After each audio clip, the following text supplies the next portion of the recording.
Hello again. Nice to meet you today. There is something very important I've been meaning to ask some persons, and permit me to throw these questions to you. Now, how long do you think humans can survive within a particular temperature range? How long do you think humans can survive within a particular temperature range? Now, it is very important to understand that temperature ranges actually comes based on what we call tolerance range. And living organisms, most living organisms, including humans, can only survive in a particular habitat if they can actually tolerate the ranges of what we call abiotic factors that operate in it. Now, what do I mean by abiotic factors? Now, in an ecosystem, there are two main factors that affect an ecosystem, or that becomes the component of an ecosystem. One of them is called the biotic factor, and which has to do with all living organisms living or finding themselves in that particular ecosystem. And the second factor is called the abiotic factor. Now, the abiotic factors are actually non-living factors, which include things like temperature. It includes things like the relative humidity. It includes things like rainfall, sunshine, and so on. Now, these abiotic factors play a major role in deciding whether living organisms are able to adapt to a particular habitat or environment. Now, due to changes in the environmental factors, some of these conditions are sometimes unfavorable. Now, too little or too much of these environmental factors or abiotic factors can lead to or can produce unfavorable conditions in these living organisms. Now, in this particular topic, which we're going to be looking at, is still a topic we've talked about, but still we're going to proceed into something different. It has to do with biological association and tolerance. Biological association and tolerance. That is the topic we're going to be looking at today. And in this topic, we're going to explore a whole lot of things. Like I said before, we're going to be talking about tolerance, which has to do with the ability of living organisms to withstand certain changes in their environment. We're going to look at tolerance range. We're going to be looking at what we call geographical range, and still also under biological association, we're going to be talking about parasitism as a type of biological association. We're also going to be looking at predation as a type of biological association. And then finally, we're going to be talking about competition as also a type of association.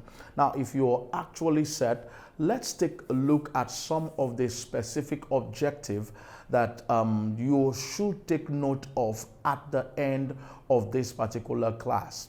Now, by the end of this topic, you should be able to describe parasitism as a type of biological association.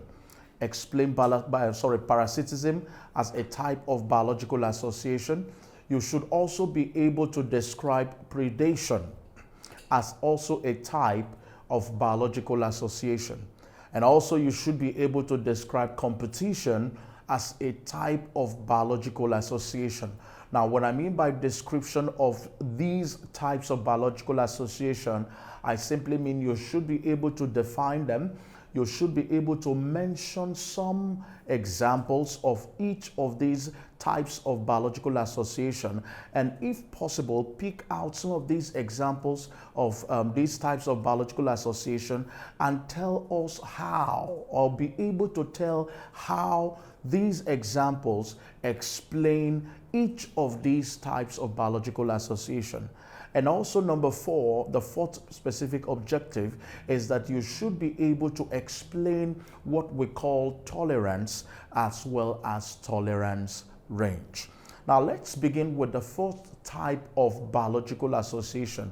Now we started by looking at different biological association. If you could recall, in our previous videos, we said that biological association has to do with interaction or a relationship that exists between two organisms which can be of the same species or of different species. And I also said that in this type of association, which is biological association or interaction, there are the interaction or relationship or association can be neutral, it can be beneficial, and also it can be very much harmful. Now, when we talked about the first two, which has to do with symbiosis as well as commensalism, in terms of symbiosis, we said that it has to do with an association that is actually neutral. Now, why did we call it neutral? Is because both parties or both organisms that are involved in this interaction or association, actually, they benefit from each other. They actually benefit from each other. Now, but in terms of commensalism, the individual organisms both don't actually benefit, and we can call that a beneficial association, in the sense that only one organism benefits, the other does not benefit, but is not harmed in the process. An example, the famous example, is the shark and the remora fish. Now, another type of biological association we are actually going to be looking at now is parasitism. Parasitism. Now, by definition, I believe most of you have heard the word parasites, but the word parasitism actually came from the word parasites. Now, what is actually parasitism? Parasitism is a type of biological relationship, or you can call it a type of biological association that exists between two organisms, in which one organism benefits or lives on or in the body of another organism. Now, I'm going to explain why I said in or on. Okay, one organism lives in or on the body of another organism, deriving benefit from it, and at the long run causing harm to that other organism in the process. Okay, so two organisms are here. One is benefiting, the other is actually not benefiting at all. Now, despite that the other organism is not benefiting, yet that organism is harmed in the process. Now, the organism that actually benefits is called a parasite. It's called a parasite. Now, remember I said that the organism lives in or on. It can live in or on. Now, that brings us to the types of parasites. Now, when a parasite is actually living on, it is called an endoparasite. An ectoparasite. It's called an ectoparasite. But if the parasite is living in the body of an organism, it is called an endoparasite. So endoparasites are parasites that live or are found located within the body of another organism, which is referred to as the host. Okay, so the organism that benefits is called a parasite. The one that does not benefit and is harmed in the process is called the host. Like I said, we have two types of parasites. We have the endoparasite that lives inside the body of the host, and then we have the ectoparasites that live outside the body of the host. An example of an endoparasite is tapeworm. We also have several types of them. We have roundworm, which can include the Ascaris lumbricoid. It's also an example of an endoparasite. Now, an example of an ectoparasite, we have the tick, we have the lice or louse in singular form. So louse or the tick, they are also called ectoparasite because they live on the body of their host. Now, parasitism, please take note, is a harmful type of relationship. It is a harmful type of biological relationship or association. Now, let's take a look at some of the examples of parasitism. Some examples of parasitism. Now, I'm going to be looking at just actually 3 examples of parasitism. We'll not be taking much, but there are so many examples of parasitism, but let's look at these 3 examples. The first one is called man and tapeworm. man and tapeworm. We also have mistletoe and flowering plants. We have mistletoe and flowering plants. And then number 3, we have the rat and the rat flea. Now, these are 3 examples of parasitism, which is a type of biological association. Now, let's see how man and tapeworm explore or explains parasitism. Now, tapeworm, like I told you, is an endoparasite. So it simply means it lives in the host. So in this type of relationship, okay, man is actually the host, while tapeworm is the parasite. Now, tapeworm is an endoparasite. It lives in the small intestine of man, where it derives the benefits of protection, shelter, and food. So in other words, the tapeworm benefits protection because it is found inside. So it's not exposed to any harsh environmental factors. It is located inside of the intestine or the guts of man, and also it lives there. So it's also taking shelter. And then also tapeworm feeds on already digested food. So it also benefits what? Food. It gains protection, shelter, as well as food. Now, what does the man benefit? Nothing. Absolutely nothing. The man is the host, and the man suffers harm from the tapeworm by losing its digested food to the what? Parasite. Now, if you see victims or people that are suffering from worm infestation, you will understand that most persons that have this endoparasite called tapeworm, they look emaciated. Now, why do they look emaciated? Is because most of the nutrients that are supposed to be gotten from digested food, or that should be used up by the cells from digested food, are not used up by the cells. However, they are actually taken away by these parasites. And like I said before, it is a harmful type of biological association or relationship. Another example of parasitism is mistletoe and flowering plants. Mistletoe and flowering plants. Now, in this type of association, mistletoe is the parasite, while the flowering plants is actually the host.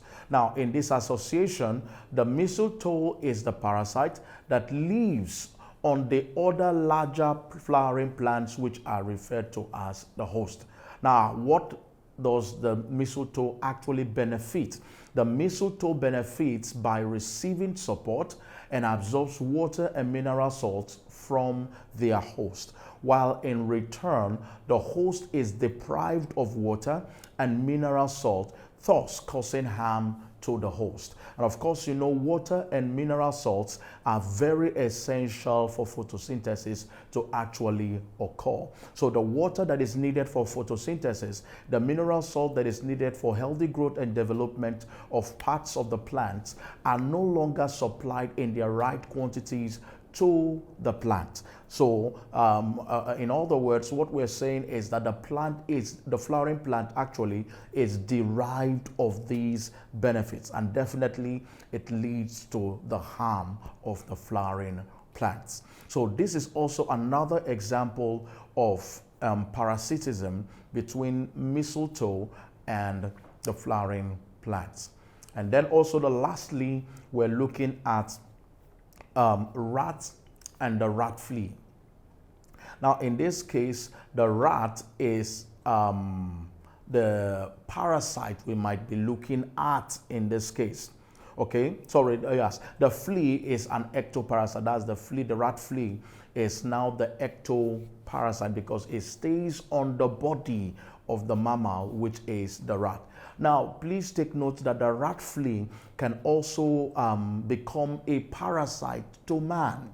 It can also be a parasite to man, in which the man becomes the host. Now, in this association between the rat and the rat flea, the flea sucks and feeds on the blood of the host, which is the rat. And as it does that, it transmits a particular disease or a bacteria which is called Bacillus pestis.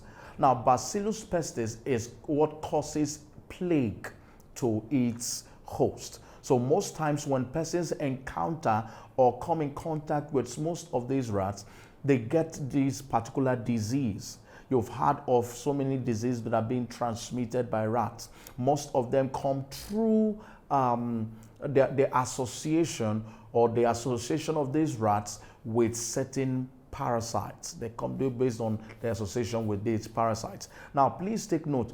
Also, the host, which is the rat, they are usually affected or harmed in this type of association.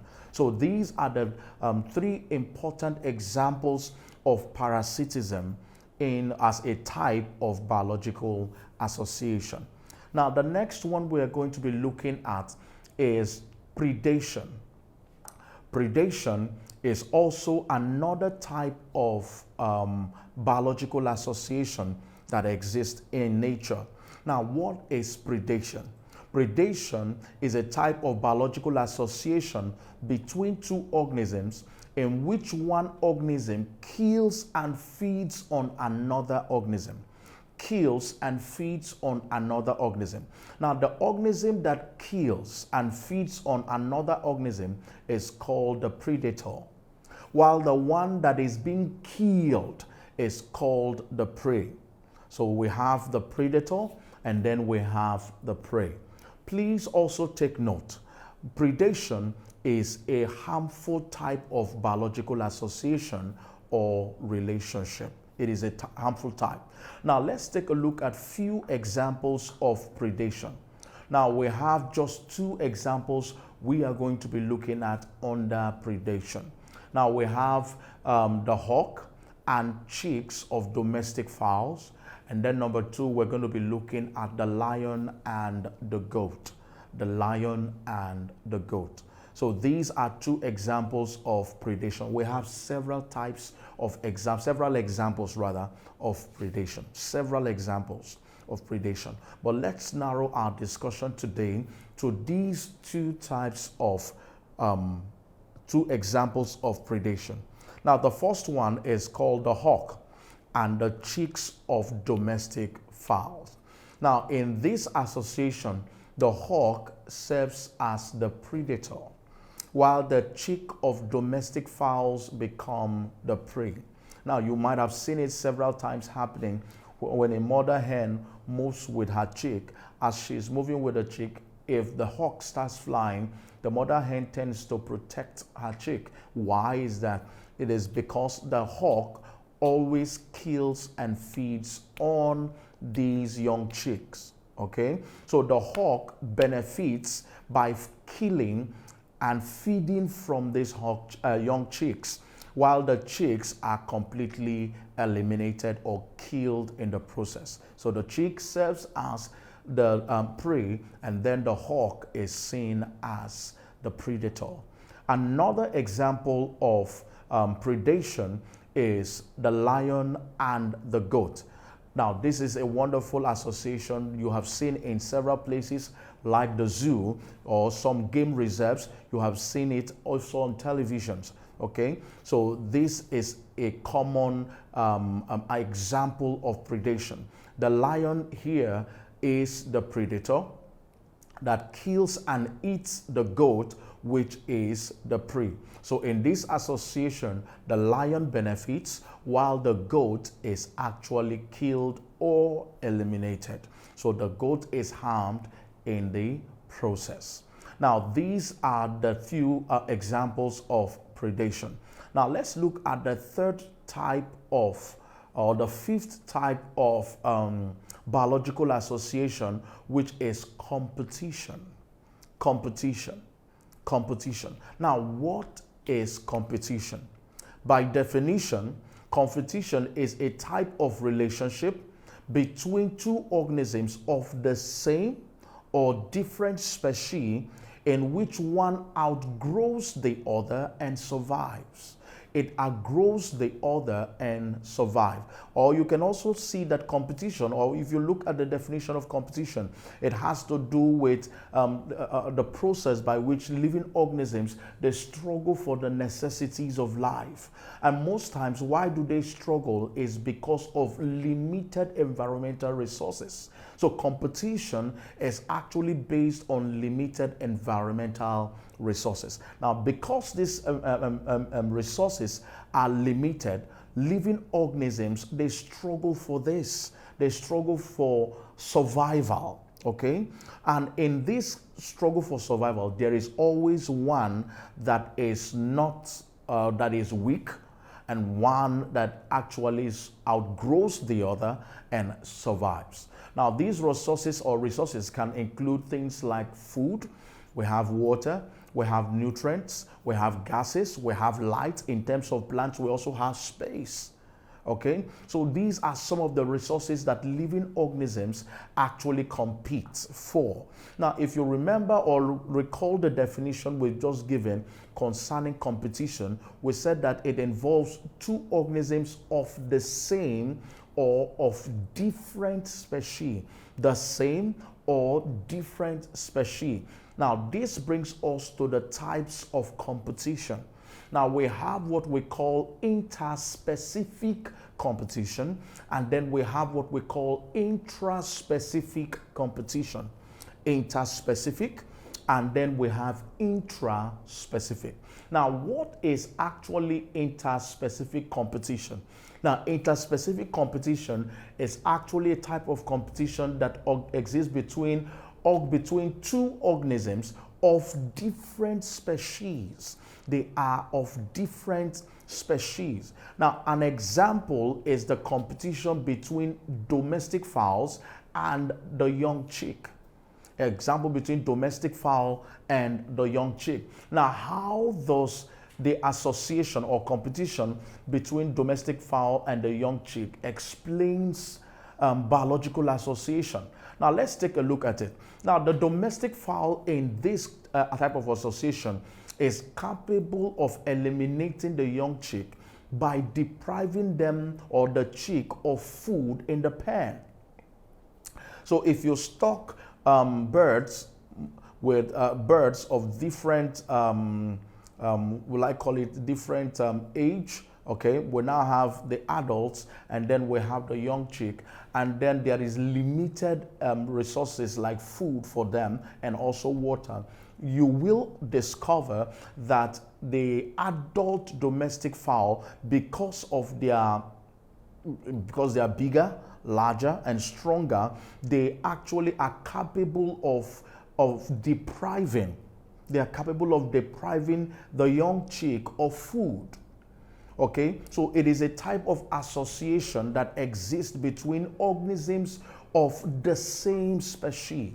Okay, they exist between organisms of the same species. Okay, now the other one we also have is intraspecific. Sorry, the first one is intraspecific. Sorry, intraspecific, we have organisms that exist between two organisms of the same species. Excuse me. So it's a type of competition that exists between organisms of the same, not different, please.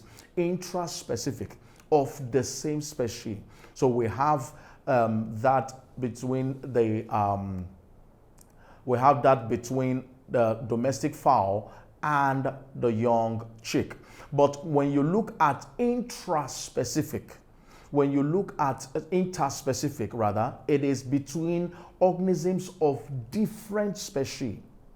Interspecific, different species. Intraspecific, of the same species.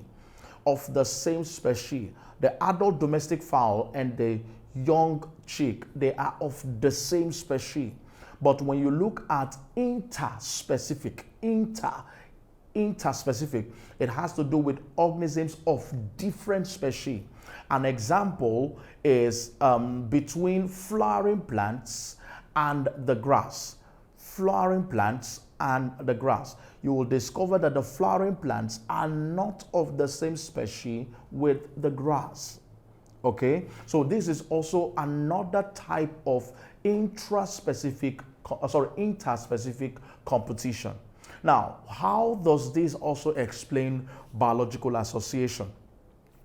Now, the flowering plants, due to its size and numerous branches and leaves, are capable of eliminating the grasses by depriving them of nutrients, space, and sunlight. And of course, you know, grasses are also green plants. Grasses are green plants, so they can carry out the process of photosynthesis, as well as flowering plants. Flowering plants are also green plants and can also carry out photosynthesis. But because of their broad leaves, okay, and because of their size and numerous branches, they tend to cover the whole area, receiving more of the sunlight and depriving the grasses of space, depriving the grasses of mineral salts and even water to an extent, depriving the grasses of sunlight.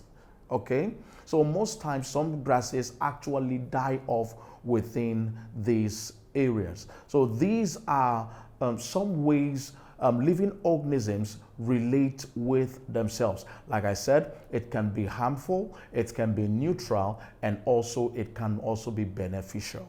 Now, before we go, let's take a look at what we call tolerance. When we began this particular class or topic, I explained to you, I actually told you, asked the question rather, how long can humans survive within a certain temperature range, within a certain temperature range. Now, that simply has to do with how long can humans tolerate. Another word for withstand has to do with to tolerate. So what exactly is tolerance? What exactly is tolerance? Now, tolerance can simply be defined as the ability of living organisms to withstand unfavorable changes in the environment. Being able to withstand certain changes. Like I explained before, there are several unfavorable changes. Changes due to temperature, changes due to rainfall, changes due to relative humidity, and so many abiotic factors can be unstable. And if these living organisms are not able to withstand it, they cannot survive. In fact, one of the major purposes for tolerance is to ensure their ability to survive in that particular environment. Now, living organisms can only live in a particular habitat if they can tolerate the ranges of abiotic factors that operate within it. If they can only tolerate it, if they can withstand it. Okay, so living organisms can only live in that particular place. For instance, if we have the temperature range, or let's say temperature in this place is about -5, you will discover that some living organisms might not be able to survive in that particular environment or in this particular environment because it will be too cold for them. And most times some organisms die off since they can't actually live or adapt to that particular environmental change. All right, to that environmental change. So that's what we call tolerance. Now, what is actually tolerance range? Now, tolerance range is the range between the minimum and maximum limits to which an organism can withstand certain changes in their environment. Okay? Minimum and maximum limits. For instance, we have what we call temperature tolerance range. Temperature is one of the tolerance ranges we're going to be looking at. If you could recall again, there was a question that was asked. How long can a human or how long can humans survive within a certain temperature range? Now, the temperature tolerance range for humans and most organisms is 0 degrees Celsius to 40 or 42 degrees Celsius. 0 degrees Celsius to 40 or 42 degrees Celsius. So it simply means in terms of the minimum limits, which is 0, it means that anything less than 0 degrees Celsius can lead to death. Then anything more than 42 degrees Celsius can also lead to death. So that is what we call the tolerance range, the minimum and maximum limits to which living organisms can withstand certain environmental changes. Also, there are different examples of tolerance range apart from temperature. Well, there are some plants that can withstand long period of drought, while many others cannot survive this long period of drought. An example is the cactus plant. Cactus plant, they have several adaptive features based mostly structurally, that helps them withstand long period of drought. So these are some of the examples of tolerance range.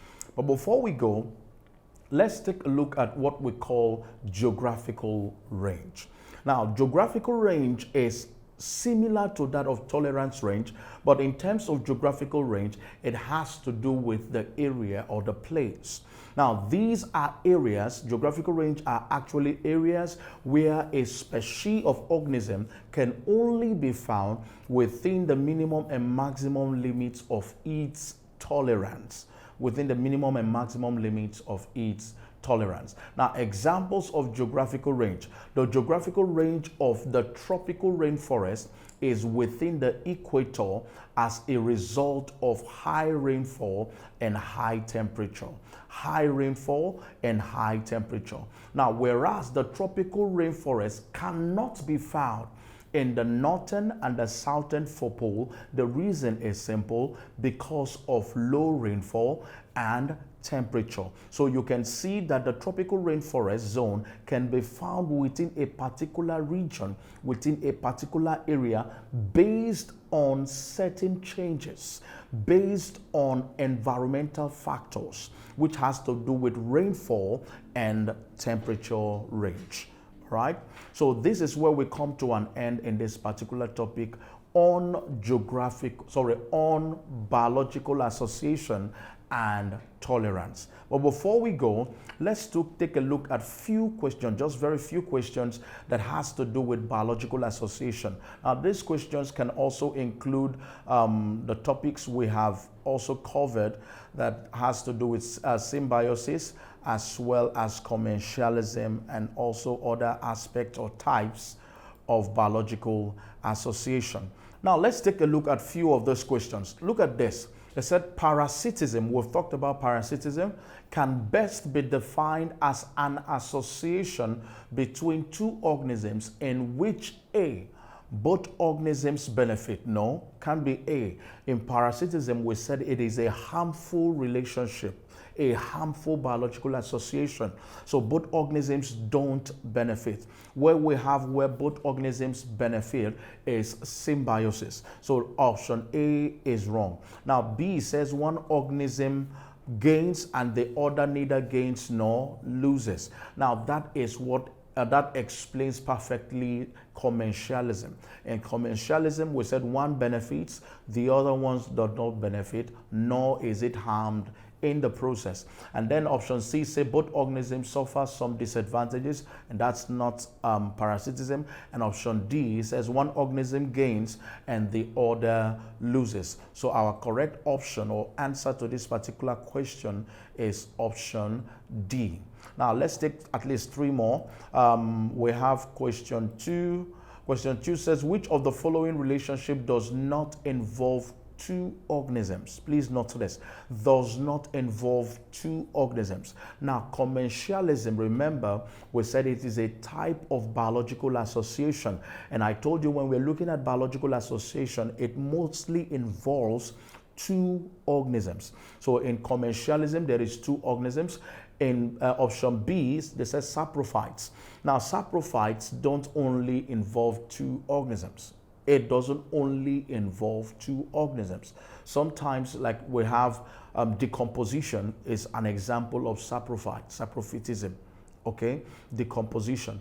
Now, bacteria acting on a particular substrate or a food, or you can say the bread mold acting on a substrate, which is the bread, or you can say rhizopus acting on a particular substrate. Now, the substrate can be more than one. Are you getting me? And also the saprophytes can also be more than one. But option B says saprophytes. It's not talking about saprophytism. Now, saprophytes is an organism. It has to do with just one organism. It doesn't have to do with two organisms. Now, option C said symbiosis. Now, symbiosis involves two organisms, and option D says parasitism, which also involves two organisms. So the correct answer to this question that does not involve two organisms is saprophytes. And then finally, question 3, they said an association between two organisms in which one lives on and feeds at the expense of the other is known as, please look at it, they said feeds on and lives on and feeds. They didn't say kill. They said lives on. So it means if it is living on, it is an ectoparasite. Okay, it lives on, not in. So it has to do with parasitism. It doesn't have to do with commensalism. It has nothing to do with predation. You know, most persons might want to pick predation now because they see the word feeds. But in terms of predation, the one organism kills and feeds on, not lives on, but kills and feeds on. So the correct answer to this particular question is C. Thank you for participating in today's class. You can practice more questions using your ExamGuide app. The app scores and gives a detailed explanation of all the questions at the end of your practice test. You can also learn particular topics of interest with different modes like study mode, mock mode, and even practice mode. It also has other features that makes learning very fun. Now, it is a must for all serious students. Download from www.examguide.com if you don't have it yet. See you in the next class. Don't forget to subscribe to our channels, hit the notification bell, and share the videos to your loved ones and friends that will benefit from it. Bye for now.